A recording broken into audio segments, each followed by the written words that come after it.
நண்பர்களுக்கு வணக்கம். உங்கள் ராக்வர்ட் ஃபிட்னஸ் தமிழின் ராஜ்குமார் நல்லா சொல்லுவோம். இன்று சிவன் ராத்திரி இல்லையா, அதனால் எங்கள் வீட்டில் இருக்கிற இந்த வில்வ மரத்தில், சிவனுக்கு பிடித்த இந்த வில்வ மரத்துலேருந்து தொடங்கி காவிரி கரையின் ஓரத்தில் இருக்க கோயில்களை தரிசனத்தை நானும் இன்னொரு சைக்கிளிஸ்ட் நண்பர் நவீனும் போய் பார்க்கலான்னு ஒரு ஐடியா பண்ணி கிளம்புறோம். இன்று மார்ச் 1, 2022. இன்றைக்கி சிவன் ராத்திரி இல்லைங்களா. நானும் நண்பர் நவீனம் இணைந்து 40 வயசு 17 40 17 இணைந்து ஒரு சைக்கிள் பயணம். எவ்வளோ சூப்பரான வேவ்ல இருந்துச்சுங்களா. கரூர் பைபாஸில் போயிட்டுருக்கோங்க. காவிரி கரை ஓரம் எல்லாமே சிவன் கோயில்கள் தான். இதுக்கு ஒரு வரலாறு இருக்குங்க. தஞ்சாவூர் பெரிய கோயிலை கட்டினாருங்க இல்லைங்களா, ராஜராஜ சோழன். அவங்களுடைய பெரியம்மா செம்பியன் மாதேவி அவங்க சிவன் மேலே தீவிர பற்றுள்ளவங்க. அவங்க தான் ராஜராஜ சோழன் அவங்க அப்பா அரியணையில் இருக்கும்போதே அவர்கிட்ட சொல்லி கரை ஓரமாக நிறைய சிவன் கோயில்களை கட்டியிருக்காங்கங்க. இப்படிப்பட்ட சிவன் கோயில்களை ஒரு சில தான் இன்றைக்கி நானும் தம்பி நவீனும் தரிசிக்கலாம் போகிறோம். வீட்டில் இருக்க வில்வ மரத்தை வந்து வில்வம்லாம் பறித்து வச்சாச்சு. கரூர் பைபாஸில் வருஷை கட்டி அடிக்குதுங்க வண்டி. சைக்கிளில் போகிற நம்மளை மதிக்கவே மாட்டேங்கிறாங்க. ஒட்டி ஒட்டி தான் வராங்க. நண்பர்கள் நிறைய பேர் ஃபேஸ்புக்கில் போட்டப்போ சூப்பர் சேஃப் டிரைவிங் அப்படின்னு சொன்னீங்க, ரொம்ப நன்றி. ஆக்சுவலாக நாங்கள் சேஃபாக தான் போகிறோம். அதுக்கப்புறம் விட்ட வழி கம்பரசம்பேட்டை. இந்த ஏரியா கொஞ்சம் டேஞ்சரஸான பகுதி தாங்க. இங்கே நிறைய பார்த்திங்கன்னா வண்டியோட நெருக்கம் அதிகமாக இருக்கும். திருச்சிக்குள்ளார நுழையிற பகுதி இல்லைங்களா. எப்படியோ அங்கேருந்து மெதுவாக நானும் நவீனும் வந்துட்டோம். எனக்கு தெரிஞ்சு திருப்பராய்த்துறை போகிற வழியில் ஒரு 3 சிவன் கோயில் இருக்கிறதா ஞாபகம். அப்புறம் கடைசியாக திருவானை கோவிலில் முடிக்கலான்னு பிளான் பண்ணியிருக்கோம். பார்ப்போம். சிவராத்திரி இன்னைக்கு சிவன் என்ன நினைக்கிறாருன்னு யாருக்கு தெரியும்.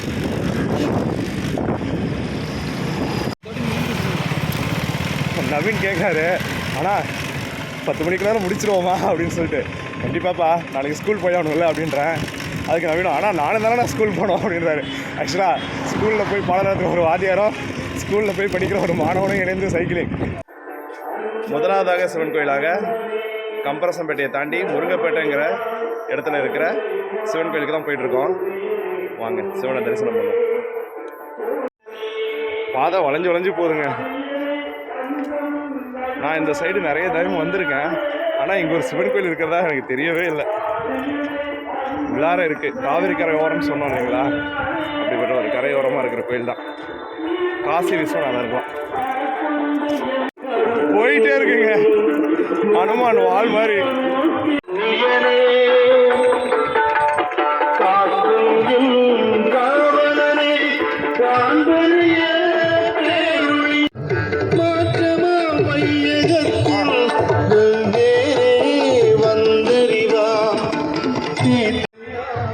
காவேரி கரையோரமாக இருக்கிற ஒரு சின்ன சிவன் கோயில் தாங்க. அருள்மிகு காசி விஸ்வநாதர் திருக்கோயில், முருங்கப்பேட்டை.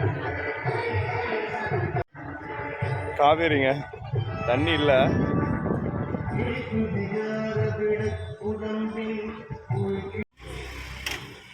காவேரி கரையோரமாக இருக்க 2வது சிவன் கோயிலுங்க. ஓம் நம சிவாய.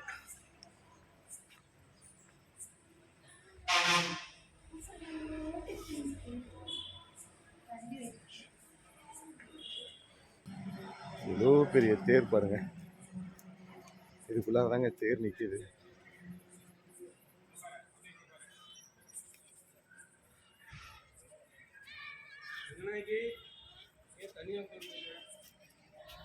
பஞ்சநதீஸ்வரர் ஆலயம்.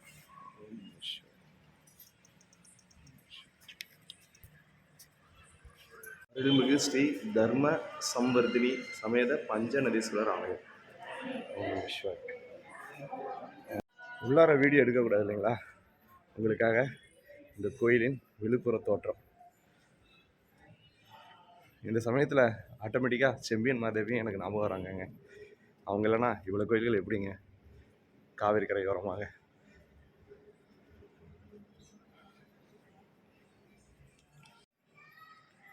வள்ளி தெய்வானையோட முருகன், லிங்கோத்பவர், சிற்பங்கள் பாருங்க, புடைப்பு சிற்பங்கள், பிராமி எழுத்துக்கள், தஞ்சாவூரில் பார்த்த மாதிரியே அத்தகைய பழமையாய்ந்த கோயிலுங்க.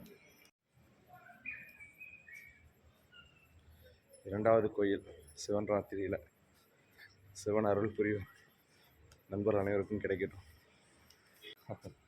பிரகாரத்தில் நானும் நவீனும் கோயில் இருக்கவங்க எல்லாருமே எங்களை திரும்பி பார்க்குறாங்கங்க. இந்த ஹெல்மெட் போட்டுக்கிட்டு சைக்கிளிங் ஜாக்கெட்டோட உள்ளார வரவோம். என்ன இருந்தாலும் யாராக இருந்தாலும் இறைவனுக்கு ஒன்று தான் இல்லைங்களா. வெளியிலேருந்து எடுக்கிறப்ப கோபுரம் சரியாக தெரியல லைட் வெளிச்சத்தில். இப்போ பாருங்கள், ஓம் நம சிவாய.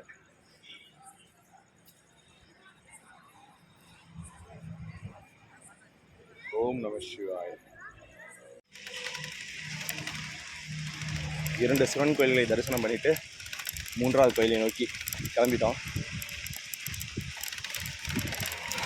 நல்லா இன்ட்ரெஸ்டிங்காக தாங்க இருக்குது. இது கூட சாதாரணமாக சைக்கிள் ஓட்டுறதுக்கு இந்த சிவன் ராத்திரி அன்னைக்கு ஒவ்வொரு சிவன் கோயிலாக போய் சிவனை தரிசனம் பண்ணுறதும் மனதுக்கு நல்லா இருக்குங்க.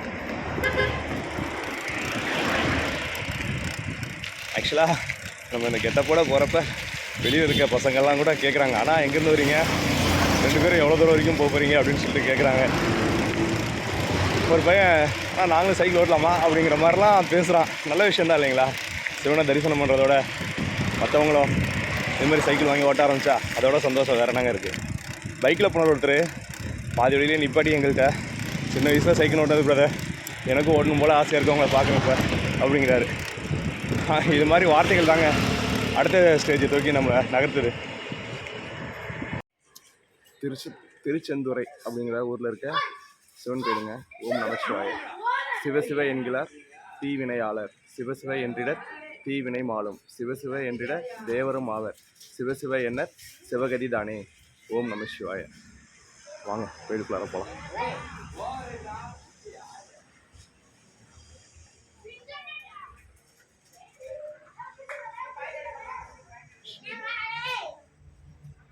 இது நம்மளுடைய கணக்கில் 3வது கோயிலுங்க.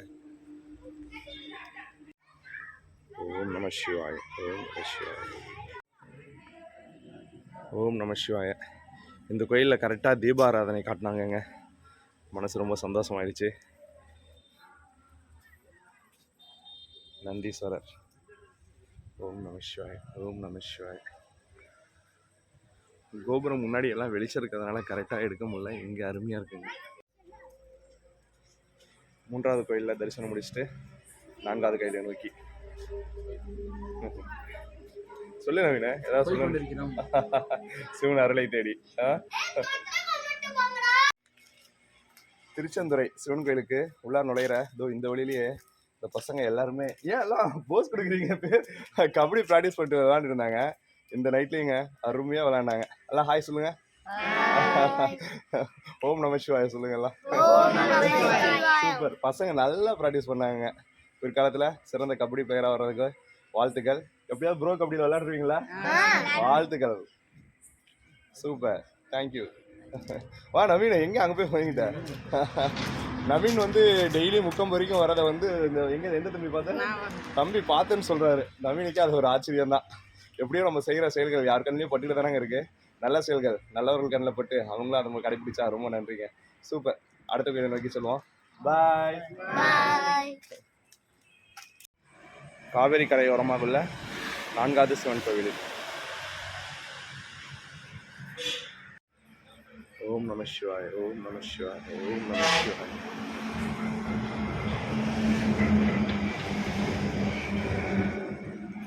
ஆலத்துறைநாதர் திருக்கோயில் பிரகாரம். ஓம் நம சிவாய. ஓம் நம சிவாய. உண்மையுமே செம்ம அனுபவமாக இருக்குங்க. 4 கோயில்களை பார்த்தாச்சுங்க. அடுத்து 5வது கோயிலாக நம்முடைய திருப்பராய்த்துறை இறைவன். ஏரியாவே செம்ம கும்முருட்டாக இருக்குங்க. இதோ இந்த லைட்டு ஏத்தாப்புல வண்டி வரவும் தான் கொஞ்சம் வெளிச்சமே கண்ணுக்கு தெரியுது. நல்லா இருக்குங்க, த்ரில்லிங்காக இருக்குது. ஏதோ ஒரு குகைக்குள்ளார போன மாதிரி இருக்குது. சாதாரணமாக நம்ம பயன்படுத்துகின்ற சாலை தான், ஆனால் விளக்கு வசதிகள் இல்லைன்னா கொஞ்சம் கஷ்டம்தாங்க. சென்னை பைபாஸ் மாதிரி இல்லை.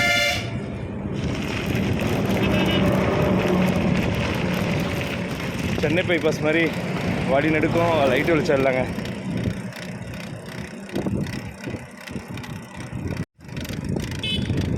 ஐந்தாவது கோயில் நம்முடைய திருப்பாயத்தாய் கோயிலுங்க. நாங்கள் 25 + 25 50 கிலோமீட்டர் கரெக்ட் பண்ணலான்னு பார்த்தோம். ஆனால் திருப்பாயத்தாய் கோயிலுக்கு 30 கிலோமீட்டர் வந்துருச்சு. இது வரைக்கும் ஒன்றும் டயர்டாகலை. லைட்டாக தூரம் கூட செய்யுது. 6வது கோயிலா திருவண்ணை கோயில்.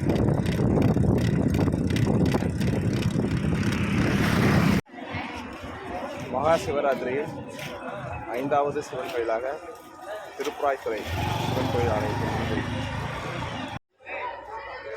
திருப்பராய்த்துறை கோபுரம், திருப்பராய்த்துறை கோபுர தரிசனம். ஓம் நம சிவாய. இந்த கோயிலுக்கும் எனக்கும் நிறைய தொடர்பு இருக்குங்க. டீச்சரிங் முடிச்சுட்டு டிகிரி வந்து இந்த ஊரில் அண்ணா எங்களுடைய கணேசண்ணா வேலை பார்த்தாரு. அவர் குவார்ட்டர்ஸ் பக்கத்தில் தான் இருக்குது. அந்த குவார்ட்டர்ஸில் தங்கி தான் படித்தேன். நல்லா இப்போ அடிக்கடி இந்த கோயிலுக்கு வருவேன்.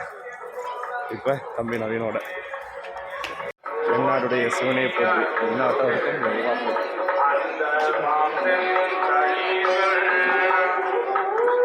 பராய்த்துறை மேவிய பரனை போட்டு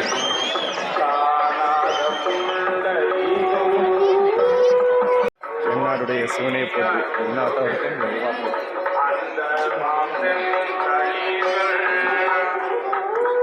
பராய்த்துறை மேவிய பரனை போட்டு.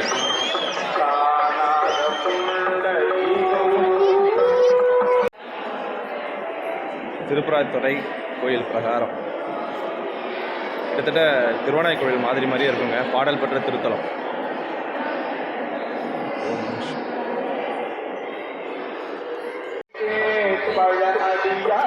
பராய்த்துறை சிவனை அடுத்து நேராக திருவண்ணை கோவில்.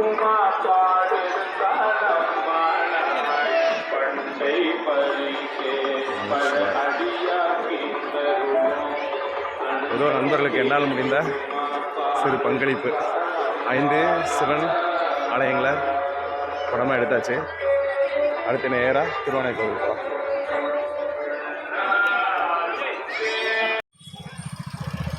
தி great send Joseph சர்ச்சுங்க.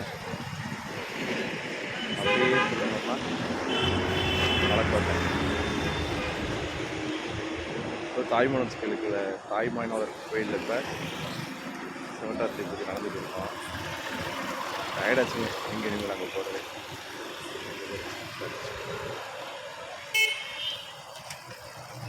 NSP road. மக்கள் எப்போதும் கும்பலாக இருப்பாங்க. கும்பலே இல்லாத ஒரு ரோடு.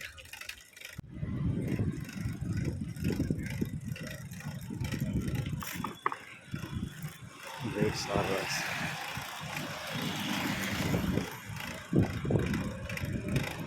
மக்கள்.